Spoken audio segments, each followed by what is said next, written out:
कि ऐसे ऐसे बात है, जिस दिन से ये मणि आई है उस दिन से मेरे द्वारा पूजित होकर के ये 7 भार सोना नित्य प्रदान करती है, 7 मन सोना नित्य देती है, इसलिए मैं क्या करूं। तो उन्होंने ये कहा कि जब घर में दाम बढ़े और नाव में पानी बढ़े तो दान करना चाहिए।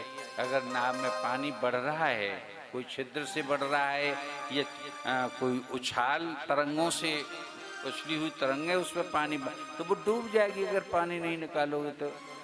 कि पानी बाढ़े नाव में, कि पानी बाढ़े नाव में, अक्रूर जी कहते हैं और घर में बाढ़े दाम और 2 हाथ लीजिए यही चतुर को काम। नैया डूब जाएगी और घर में चोर डकैत लग जाएंगे, सब लूट करके ले जाएंगे, तो जाने मारें और काटें क्या करें, शरीर और उनके साथ चला जाएगा। अरे भाई उत्सव मनाओ, कोई भंडारा प्रसाद करो। अक्रूर जी ने समझाया। वो बड़ा लोभी था सत्यराजित। ये हमारा शास्त्र भागवत जी भी कहती है, अन्य ग्रंथ भी कहते हैं कि सत्यराजित लोभी था, कुछ करना नहीं जानता था, जान देना नहीं चाहता था किसी को, धर्म करना नहीं जानता था। लेकिन अक्रूर जी के कहने से और स्वर्ण को बढ़ता हुआ देख करके उसने संपूर्ण द्वारका नगरी का भोजन दिया, एक महाभोज किया और सभी को अपने यहाँ, क्या राजा हो, क्या रंग हो, या छोटा हो बड़ा हो, सबको बुलाया, स्त्री पुरुष बाल वृद्ध सहित। उसमें संध्या के समय पर जब सब भोजन कर चुके तो एक सभा हुई। ये मालूम सबको पड़ गया, अक्रूर जी और दूसरे जो पहन करके आया था, कि इस पर वो समंतक मणि है। तो भगवान को युवराज थे आखिर, कंस का पिता उग्रसेन राजा था, वहां भी उसी को राजा बनाया था द्वारका में ले जा करके भगवान ने। लेकिन वो तो वृद्ध था, एकमात्र शब्दांतर से युवराज होते हुए समस्त राज का संचालन भगवान श्री हरि ही किया करते थे। तो उन्होंने अध्यक्षीय भाषण दिया, बहुत सुंदर कथा है। और वो क्या बोले कि ये जो दिव्य मणियां हैं सत्यराजित, और मैं यहाँ आगंतुक वो सभा बुलाई ना, उस सभा में बोले, प्रमुख अतिथि या अध्यक्षीय रूप में विराजे हुए थे भगवान, और भी अपने अपने आसनों पर राजा उग्रसेन इत्यादि सब बैठे थे उच्च आसन वाले उच्च पर, कि ये जो दिव्य मणियाँ और दिव्य रत्न होते हैं इनका प्रयोग बहुत ही सावधानी के साथ करना चाहिए, इनका प्रयोग बहुत ही सावधानी के साथ करना चाहिए, वरना ये उल्टा परिणाम दे देती हैं। तो वो भगवान कहते हैं कि लोभी को, जो हिंसा करता है उसको, जो अत्याचारी होता है उसको, अनाचारी होता है, झूठ बोलता है, मांस मदिरा का सेवन करता है, उसको तो ये दिव्य रत्न उल्टा ही परिणाम पहुंचाते हैं। अब हमने मान लीजिए हमारे गुरुओं ने बताया कि क्या पहन लें साहब, हमारी ग्रह कैसी है, कुंडली देख करके कि हीरा पहन लो, कोई कहता है पुखराज पहन लो, कोई कहता है साहब ये 8-9 नग हैं, उन सबको बताते हैं और लोग भारी भारी रकम डाल करके उनको पहनते भी हैं साहब, उनको भारी रकम डाल करके उनको पहनते हैं। लेकिन पहनने में वो सावधानी कतई नहीं बरतते, सीधे हाथ में पहनते हैं, दिन रात पहने रहते हैं, शौच और शौच का ध्यान नहीं रखते, वो गंदे हो गए हैं, अबे तो लघु शंका ही नहीं, अबे तो शौच आदि के लिए जा रहे हैं, तब भी वो मलमूत्र में भी उनको पहने रहते हैं और उसी हाथ से कार्य करते रहते हैं अपने।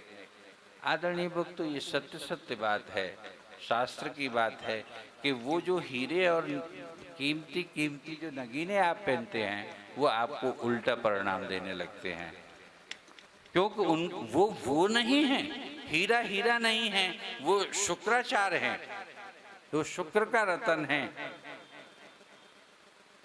सूर्यमणि है, सूर्यमणि धारण करते हैं, लाल लाल रंग का रत्न होता है साहब, माणिक्य बोलते हैं उसे। उस माणिक्य को पहन करके, वो माणिक्य नहीं है, उसमें सूर्य देव का वास है माणिक्य में, यानी कि सबका सबके साथ विस्तार नहीं दे रहा हूं, तो वो उल्टा परिणाम दे रहे हैं। होना ये चाहिए उसे पी करके मदरोन्मत अपनी जीवन शैली में नक्षत्रों के बीच में रह करके भी, नक्षत्रों को धारण करके भी, उन मणियों को, नगीनों को धारण करने भी करके भी मनुष्य सावधान नहीं होता साहब। अंतुगत तो फिर आके गुरुजनों के पास, हमारे पास रोता है कि गुरुजी कुछ मेरे फायदा भो, कछु ना भो, और पटरा है रो। बोलिए वृंदावन बिहारी लाल की जय।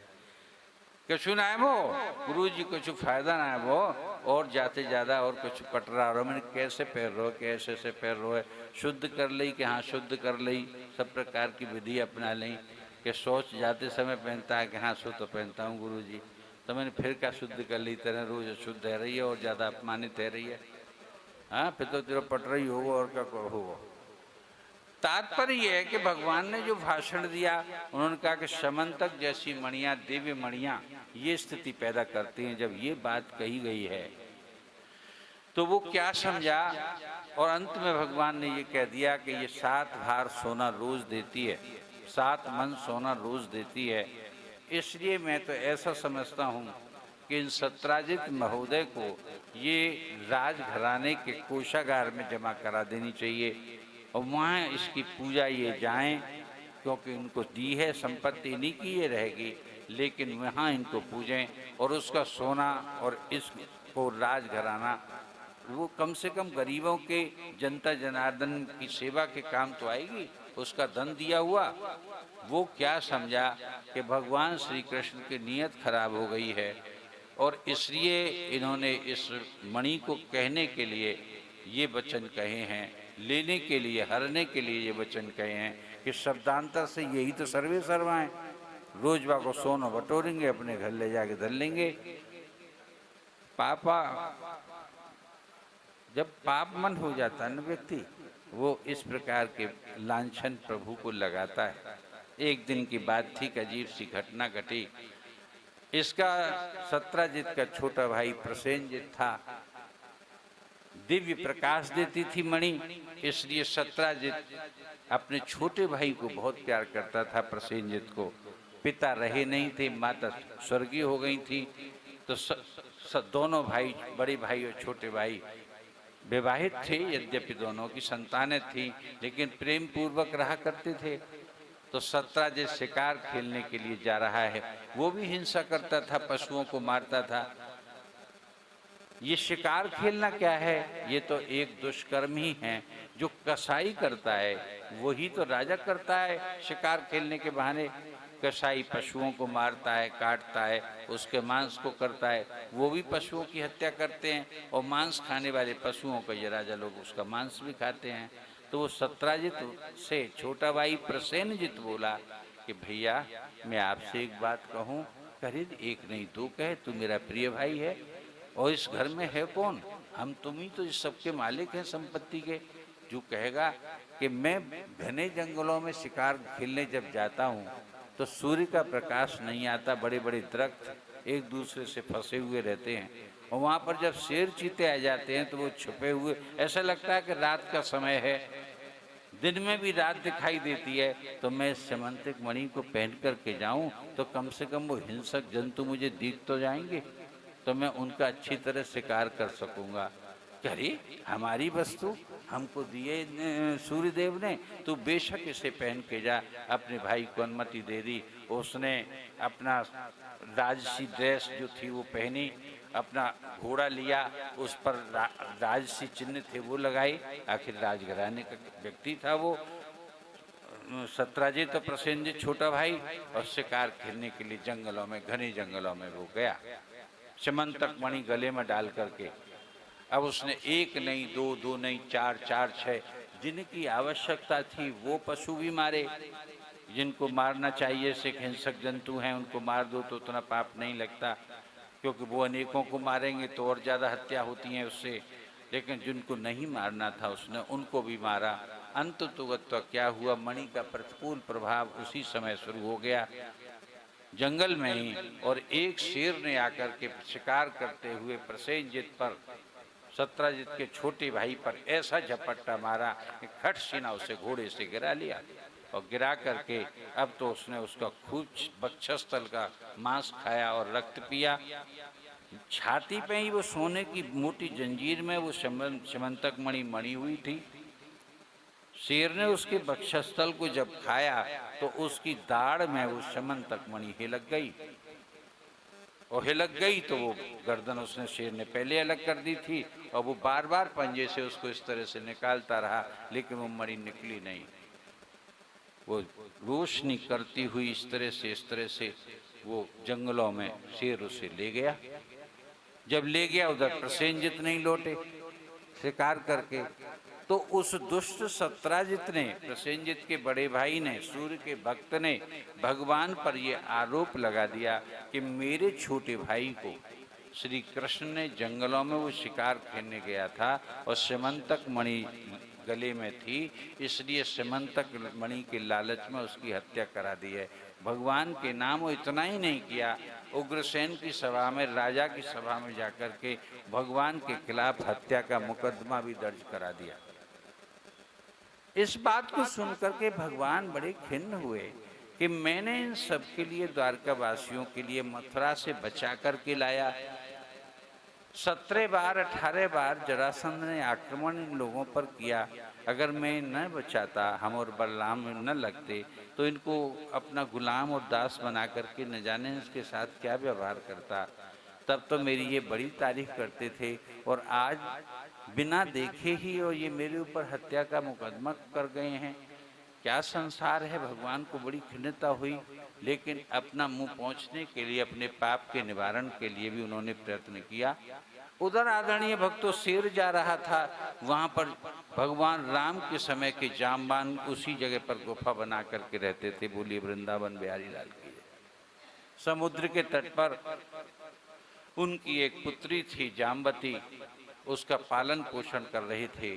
16, 17, 18 वर्ष की उनकी पुत्र थी जाम्बान की। जाम्बान मानव की तरह से अंग प्रत्यंग वाले थे, लेकिन रीछ की तरह से उनके शरीर पर बाल थे। वाणी वो मनुष्य की ही बोलते थे सब कुछ, क्योंकि भगवान के अनन्य भक्त थे। तो जाम्बान ने कहा कि ये घोर रात्रि में और इतनी रोशनी कैसे, ये और चलती फिरती रोशनी, ऐसा तो मैंने कभी नहीं देखा। वो रात के समय निकले हुए थे।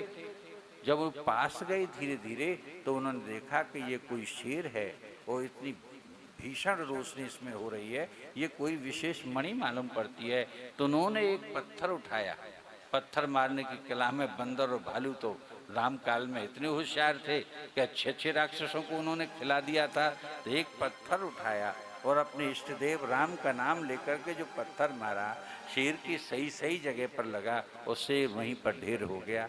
जामबान पास गए, देखा तो वो एक मणि सूत्र में, मोटी श्रृंखला में उसके लटकी हुई थी, दांत में हिलगी हुई थी। उसे खोल करके वो ले आए। बड़ी बड़ी सुंदर मणि थी।